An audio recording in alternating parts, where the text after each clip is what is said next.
ಇನ್ನು ಚಿನ್ನಸ್ವಾಮಿ ಕ್ರೀಡಾಂಗಣದಲ್ಲಿ ಕಾಲ್ತುಳ್ತಾ ಎಫೆಕ್ಟ್ ಬೆಂಗಳೂರಿನಿಂದ ಪಂದ್ಯಗಳನ್ನು ಬೇರೆಡೆಗೆ ಶಿಫ್ಟ್ ಮಾಡಲಾಗಿದೆ.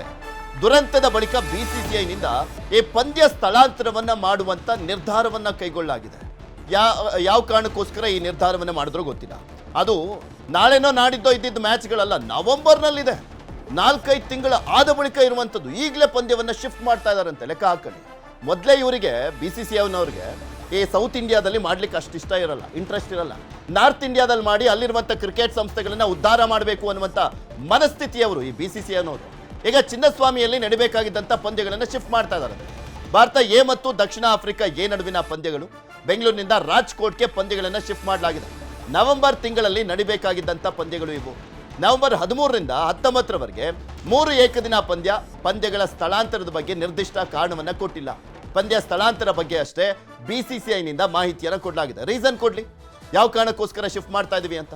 ಸುಮ್ಮನೆ ಬೇಕಾಬಿಟ್ಟಿಯಾಗಿ ನಿರ್ಧಾರವನ್ನು ಕೈಗೊಂಡಿದ್ದಾರೆ. ಈಗ ಇಲ್ಲಿ ಏನೋ ಒಂದು ಕಾಲ್ತುಳ್ತಾ ಪ್ರಕರಣ ಆಯ್ತು ಅಂದ್ಬಿಟ್ಟು ಏನು ಸೆಕ್ಯೂರಿಟಿ ಕೊಟ್ಟಿರಲಿಲ್ವಾ ಎಷ್ಟು ವರ್ಷನೂ ಸಾಕಷ್ಟು ಭದ್ರತೆ ಕೊಟ್ಟೆ ಅಲ್ವಾ ಪಂದ್ಯಗಳೆಲ್ಲವೂ ಕೂಡ ಆಗಿರುವಂಥದ್ದು. ಇಂತಹ ಸಂದರ್ಭದಲ್ಲಿ ನೋಡಿ, ಇದೊಂದು ಸೆಕ್ಯೂರಿಟಿ ಲ್ಯಾಬ್ಸ್ ಆದಂಥ ಕಾರಣಕ್ಕೆ, ಕಾಲ್ತುಳ್ತಾ ಆದಂಥ ಕಾರಣಕ್ಕೆ ನವೆಂಬರ್ನಲ್ಲಿ ನಡೀಬೇಕಾಗಿದ್ದಂಥ ಮ್ಯಾಚ್ಗಳನ್ನು ಹೀಗೆ ಶಿಫ್ಟ್ ಮಾಡಿದ್ದಾರೆ ಬಿಸಿಸಿಐನವರು. ಕಾಯ್ತಾ ಇದ್ರು ಅಂತ ಕಾಣಿಸುತ್ತೆ ಬಿಸಿಸಿಐನವರು. ಒಟ್ಟಿನಲ್ಲಿ ಇಲ್ಲಿ ಆಗಬೇಕಾಗಿದ್ದ ಪಂದ್ಯಗಳನ್ನು ಹೇಗಾದರೂ ಮಾಡಿ ತಪ್ಪಿಸಬೇಕು ಅಂತ. ಚಿನ್ನಸ್ವಾಮಿ ಸ್ಟೇಡಿಯಂನಲ್ಲಿ ಕಾಲ್ತುಳ್ತಾ ಪ್ರಕರಣದ ಸಂಬಂಧ ಇಂದು ಕಾಲ್ತುಳ್ತದಲ್ಲಿ ಮೃತಪಟ್ಟಂತ ಭೂಮಿಕಾ ಮನೆಗೆ ಬಿಜೆಪಿ ನಾಯಕರ ನಿಯೋಗ ಭೇಟಿಯನ್ನು ಕೊಟ್ಟಿದೆ. ಬೆಂಗಳೂರಿನ ದಾಸರಹಳ್ಳಿಯಲ್ಲಿರುವಂತಹ ಮೃತ ಭೂಮಿಕಾ ನಿವಾಸಕ್ಕೆ ವಿರೋಧ ಪಕ್ಷ ನಾಯಕ ಆರ್ ಅಶೋಕ್, ಛಲವಾದಿ ನಾರಾಯಣ ಸ್ವಾಮಿ ನೇತೃತ್ವದ ತಂಡ ಭೇಟಿಯನ್ನು ಕೊಟ್ಟು ಕುಟುಂಬಸ್ಥರಿಗೆ ಸಾಂತ್ವನವನ್ನ ಹೇಳಿದ್ದಾರೆ. ಎತ್ಕೊಂಡೋಗಿ ಮನೆಗೆ ಬಿಟ್ಟು ನಾವು ಎದ್ದು ತಿರುಗಾಡದೇ ಇರೋ ಪರಿಸ್ಥಿತಿನಲ್ಲೂ ನಮಗೆ ಹೆಲ್ಪ್ ಮಾಡಿ ಅವ್ರಿಗೆ ಅನ್ಕೊಳ್ಳೋದು ಎಲ್ಲ ಅವ್ರ ಕೈಲೇ ಇತ್ತು ಸರ್. ಎಲ್ಲ ಅವ್ರ ಕೈಲೇ ಇತ್ತು. ಯಾರೇನು ಇಲ್ಲಿ ಚಿಕ್ಕ ಮಕ್ಳು ಯಾರು ಇಲ್ಲ. ನೀವು ಮಾನವೀಯತೆ ದೃಷ್ಟಿಯಿಂದ ನನಗೆ ಹೆಲ್ಪ್ ಮಾಡಿದ್ದಂತ ಪುಣ್ಯಾತ್ಮರು, ಇವರಿಗೆ ನಾನು ಎಷ್ಟು ಚಿರಋಣಿ ಆದ್ರೂ ತಪ್ಪು.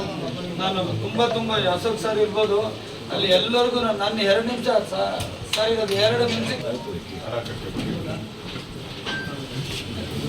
ಈಗ ಇದಕ್ಕೆ ನ್ಯಾಯ ಎಲ್ಲಿದೆ? ನಮ್ಮ ಧಾರಾಕಾರ ಮಳೆಗೆ ಗ್ರಾಮಗಳ ಸಂಪರ್ಕ ಸೇತುವೆ ಮುಳುಗಡೆ. ರಾಯಚೂರಿನ ಕೆ ದುರ್ಗಾ ಕ್ಯಾಂಪ್ ಬಳಿ ಇರುವಂತಹ ಸೇತುವೆ ಜಲಾವೃತ. ಮುಳುಗಡೆಯಾದ ಸೇತುವೆಯಲ್ಲೇ ಗ್ರಾಮಸ್ಥರ ಅಪಾಯಕಾರಿ ಓಡಾಟ.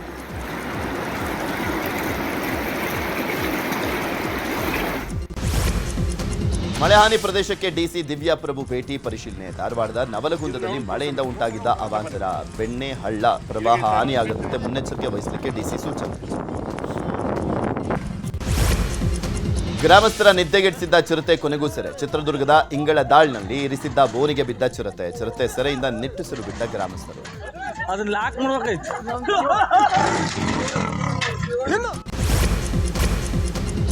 ಬಿಜೆಪಿ ಶಾಸಕ ಶರಣು ಸಲಗಾರ್ ಭಾವಚಿತ್ರಕ್ಕೆ ಕ್ಷೀರಾಭಿಷೇಕ. ಗೋವುಗಳ ರಕ್ಷಿಸಿದ್ದಕ್ಕೆ ಕ್ಷೀರಾಭಿಷೇಕ ಮಾಡಿ ಆರತಿ ಬೆಳಗಿದ ಮಹಿಳೆಯರು. ಬೀದರ್ನ ಬಸವ ಕಲ್ಯಾಣದಲ್ಲಿ ಘಟನೆ.